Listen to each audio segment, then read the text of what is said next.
Today on the TMZ Podcast.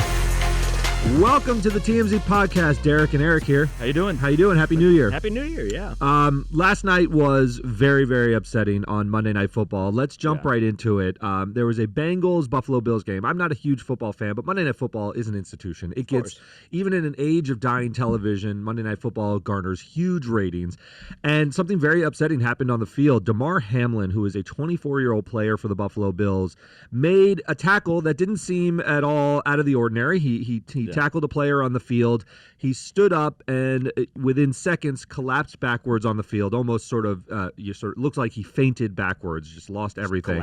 Collapsed. I mean, there's no other words for it. Immediately, there was sort of emergency personnel on the field performing CPR in front of sort of a live audience. Almost 10 minutes, right? For nearly 10 minutes trying to resuscitate him. After that, an ambulance sort of rolls onto the field. They load him onto a stretcher, and he's carted off very, very quickly and taken to a nearby hospital in Cincinnati. Just an extremely upsetting scene. The other players on the field are obviously distraught. On both teams. Both teams. When you see something of this magnitude, where it's a life and death situation, it's not an injury of a leg or something like that. They're distraught. There's initially warming up to maybe play again. But they don't. They quickly stop. Saying that that was never on the table at all, because they obviously knew what was happening more than any of the spectators knew. Like, people knew something was wrong, but you didn't know to the extent of, like, was it a concussion? Was he just hurt? I was receiving texts from people who watch Monday Night Football or big football fans thinking, I just watched a player die on the field. It seemed almost like you were watching a snuff film. It was very, very upsetting. And like I said, like the Oscars and the Super Bowl, football games garner a lot of attention, even this day and age. And to see something like that was just very, very strange and very, very upsetting. I don't know how else to sort of put it. You watch someone almost die. Yeah, and so he's in the hospital now. His vitals have apparently returned to normal. His reps have said, look, keep him in your prayers. He's been sedated. He has a breathing tube in, but his vital signs are back. So that's a very, very good sign, but he remains in critical condition. This is something that we'll be monitoring, and is a story that, although Damar Hamlin is not a huge figure in the sports world, it has captivated everything. This is the cover of the New York Times. This is the top story on our website. Why do you think that is? I sort of wanted to talk about, this transcends sport, and it has sort of captured the attention of the world, even though Damar Hamlin, who is very talented, anyone in the NFL is very talented, but I hadn't heard of him before. He's not a name that people outside of football know necessarily. I think part of it, what it is, because I'm with you, I'm not like a huge football guy, and I had not heard of him before last night. But to look at positive things out of this, not obviously with him that's horrible, but one, you saw how both teams rallied around him so quickly. They canceled the rest of the game, which almost never happens. Yeah. And it's an important game for what that's worth. This is the end of the season, has playoff implications and so forth, but it seems so, insignificant in light of what happened. And this is one time where I think social media kind of was good. Yeah. Because people were so quick. So much of what I saw about it last night was not him collapsing itself, not the clip from the game. It was about him as a person. Yeah. And you learned what a good guy he is. And one of the nice things to come out of this is he has a children's toy drive charity in his hometown that has gotten $3 million in donations overnight. $3.4 million in donations, and you're right. Social media. People saw it wasn't so much about the tragedy of it or the outrage or any of the things you usually see on social media. It was about a human. It was about, like, this is a good guy that something horrible happened, and everyone's, you see outside the hospital in Cincinnati where he is, fans from both teams. Yeah. Everybody's just the game was in Cincinnati. Yeah. This is a Buffalo Bill, so it's a rival team, and everyone just drops all of that. They drop all the pretense of sport that we say is so important, and you have these grand rivalries, and everyone says, no, this is a human being, and he's in a hospital, and we're going to rally around him. And you're right. Social media we point to so much as an engine for sort of the worst parts of humanity. It's always outrage. People are outraged. No, people care. You can marshal the good too. Yeah. It marshals sort of the better angels that we have at times, and it's instances like this where you really see an outpouring of just goodwill. I'm reminded of the scene. It's sort of, remember the scene in Ghostbusters when all the good nature of the city sort of rallies, and the ghosts are sort of defeated by just the outpouring of goodwill. Yeah. It felt that way, and it sort of feels as if everyone understood immediately in the moment. There were no sort of, that I saw, hot takes of like, play the game. None of that. Yeah, or blaming the NFL. Blaming the it's NFL, or let's this promote bad our thing cause. happened, and if there's anything, if it was somehow because of the playing or whatever, like a specific All thing, that's to be handled at another time. Yeah, right now it's just you need Damar to get better. Yeah, and I agree with you. It's nice to see everyone sort of roughly on the same page about the importance of this, the gravity of this, and to not sort of descend immediately into bickering. Now we're within hours of the event. This is a nighttime event, Monday Night Football. It is Tuesday morning, so I am sure that negativity will trickle in. It's going to happen. People want just to be noticed on the internet. But yes. But yeah, I love that the immediate reaction was, hey, let's not focus on him collapsing. Here's him. Like I saw a clip earlier in the game of him running over to the sidelines to his family. Yeah. Like they're like, this is who this person is. Let's focus on that and not and the trauma porn, I couldn't agree more. And I haven't even seen people sort of like replaying it over and over again. The broadcast itself, I thought, handled it a very difficult situation pretty responsibly. They, showed the play on the field. It was during the action of the game. It was unavoidable to see it initially happen, but they didn't replay it over and over again. They went to the studio and they sort of talked about him as a human and talked about how this was larger than the sport. There wasn't any talk of the significance of the game or anything like that. They were just sort of stunned at what they had witnessed. And, it's difficult.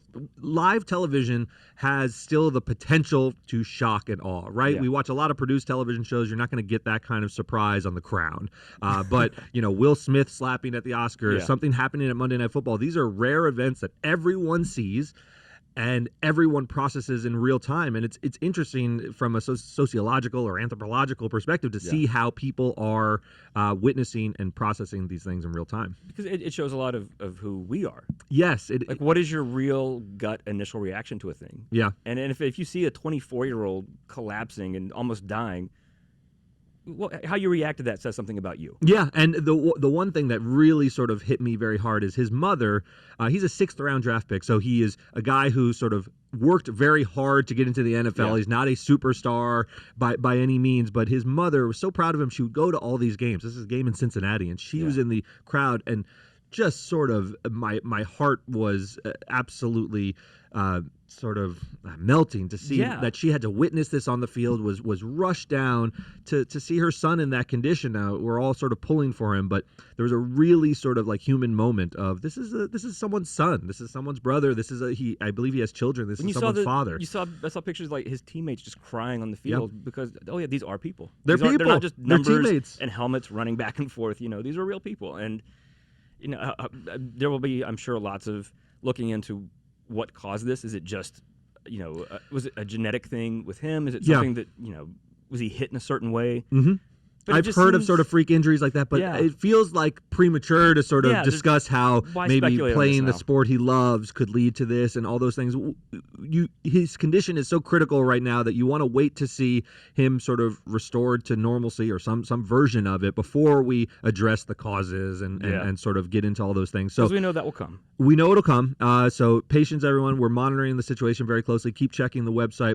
I wanted to switch gears to a story that is not as sort of life and death, but is interesting nonetheless and sort of fascinating and very intense. So Dana White, the founder of the UFC, a very successful guy, was celebrating New Year's Eve with his wife. His wife is Ann White. They've been married for 26 years, and I wanted to lay that context so that we can understand exactly sort of what transpired here. They were at a nightclub in Cabo San Lucas, partying shortly after midnight. They were at a nightclub called El Squid Row.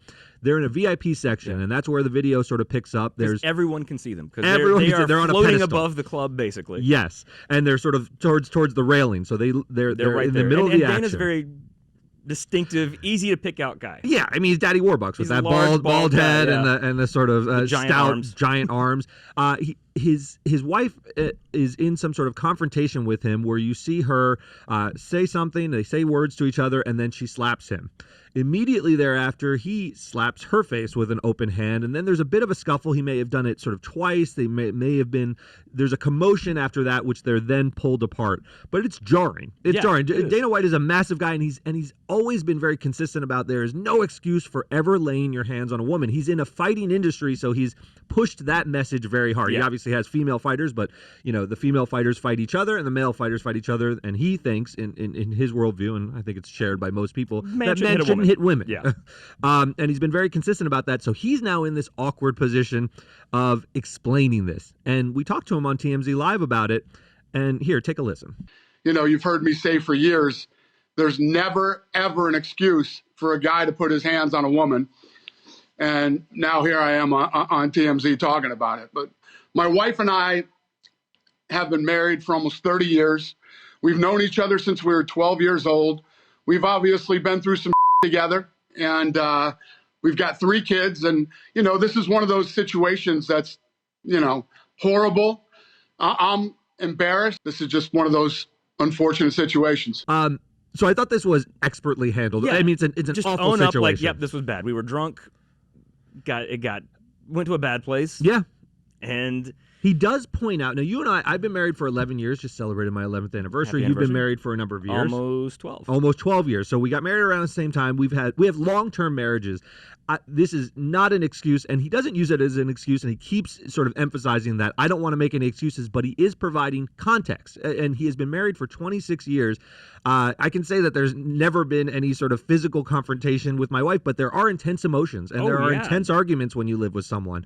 And Anne, for her part, has said this was entirely out of character for Dana. Nothing like this has ever happened before. They both echo that sentiment. Mm-hmm. They say they've apologized to each other. They're good, and they're asking for privacy so that they can focus on how this impacted their 3 kids. They have not very young kids, but they have 3 children. Yeah. And this can be traumatic for them to see, mom and dad fight in this way. I don't know that there's much. I don't know how to defend it. I'm not defending it. Interesting that I thought that she said this was out of character for Dana. Yeah. Was it out of character for her? Because she hit him first. That's a good question. She slapped him right in the face pretty without quickly question. there. Yeah. She didn't say like, "Oh, this was so bad of me." No, she says completely out of character for Dana. Not that I think she slaps him all the time. No, it doesn't sound like they have a very sort of physical relationship, but we don't know. I know. Yeah, you're right. Like you're in a position where you don't want to defend this. No, there's no defense. It's not like they had some brutal knockdown, drag-out beatdown. She slapped him, he slapped her back. Yes. And he's much bigger than her, and as he said, I should not have done that. He should not have. And she has moved on. She is speaking. I think that's a big feature of the story is that Anne has said, we're good, we've apologized. I know there's going to be a wild take machine about Dana's inconsistency on this issue and being caught in the awkwardness of hitting someone, but they're fine. So that's why I think you and I are on the same page on this. Like, I don't want to defend this and be like, oh, it's no big deal, whatever. No, it's bad. Don't hit each other, either of them. Either of them, yeah. But it's also then it's like, oh, it's domestic violence, and it becomes this like Chris Brown Rihanna thing of like you beat her, and is this a pattern? And it seems like an old married couple that got drunk and got emotional on New Year's and smacked each other, which shouldn't do it. It does seem that way. Look, if there were competing narratives, if she were pressing charges and Dana was out here sort of saying we're married and she's blowing this out of proportion, if something like that happened, I'd have a very different read of the situation. But when both parties involved, yes, he's a huge celebrity. He has to deal with the limelight. This was captured on video. He's not running away from it being captured on video. He's not making an excuse for it. She is sort of explaining that they're okay now. I think that's enough. It's an awful situation. I feel for both of them that, drinks were flowing, as you said. It's New Year's Eve, and it ended in such an awful way. And Dana, for his part, he's someone who we're involved with a lot at TMZ. He's very heavily involved. We get, we do a lot of UFC stories on TMZ Sports and otherwise. We have a relationship with Dana, and he does seem genuinely contrite to me. He doesn't look like combative about it. He looks embarrassed, and he says he's embarrassed by the incident.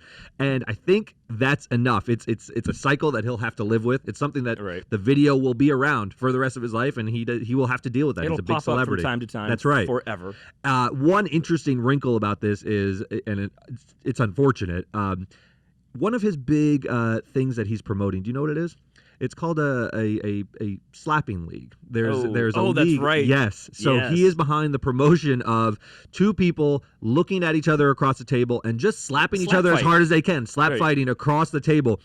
That's going to be an unfortunate video that he's going to have to deal with as he promotes this new venture, which he is, heavily behind. I think TNT or one of the Turner stations is going to broadcast these events. Dana is a hell of a promoter. He put UFC, which had existed, mixed MMA fighting had exists for a long time. Mixed martial arts? Is that what Mixed martial arts. I couldn't come up with the second M. It's existed for a long time, but UFC is obviously the biggest version of it, and I assume he will sort of help slap fighting become very, very big, but it's going to be an unfortunate meme. I can already sort of see that playing out. And it seems so coincidental because, we tend to be very cynical here sometimes and always like, so you think like, oh, was this to like drum up promotion? Absolutely not. I do not. My goodness. This is not the kind of promotion he wants for his new slap fighting league. And he did not even mention it. No, he didn't. I just thought of it. Yeah, you're right. I forgot about that. It's a league that he's behind. So we'll see how this plays out. I think unlike the Damar Hamlin story, which is, it's still uncertainty. There's a lot of uncertainty as to his condition, what this will mean for the league, what this will mean for his life going forward. I think the Dana White story, you can sort of cabinet. We rarely are able to put sort of a story in a box and look at it from all angles and then form a conclusion. There's always uncertainty, but we know Dana. We've spoken with Dana. We've spoken with Ann. We've seen the video. Everyone can process it. And I've come to the conclusion that it's a deeply unfortunate situation that we can move on from. It was a terrible night. Yeah. Both of them have moved on, and I'll move on. Yeah. Like I say, we both been married a long time, and I've never hit my wife. No. But sometimes you argue, especially if you've had some drinks, and then next day you're like, that was a dumb argument. Exactly. Exactly. What were we even fighting about? And look, it's not in me, and it does. I know you pretty well. It's not in me to turn to the physical. I'm a sort of pretty verbose guy. I get into very heated arguments. I can say some really nasty things, and I've had them said at me. And if your wife slapped you first, you'd probably just cry. I probably would cry in a corner. She's much, much stronger than me. But listen, so it doesn't seem like it's in my nature, but to do such a thing. But he's in a fighting industry. He's a guy who is in a physical sort of combative state. It's more natural to him, is what I'm trying to say. She smacked him, and he immediately just returned it. So unfortunate, and we'll move on. But that'll do it for us. Stay tuned for our next episode tomorrow. See you then.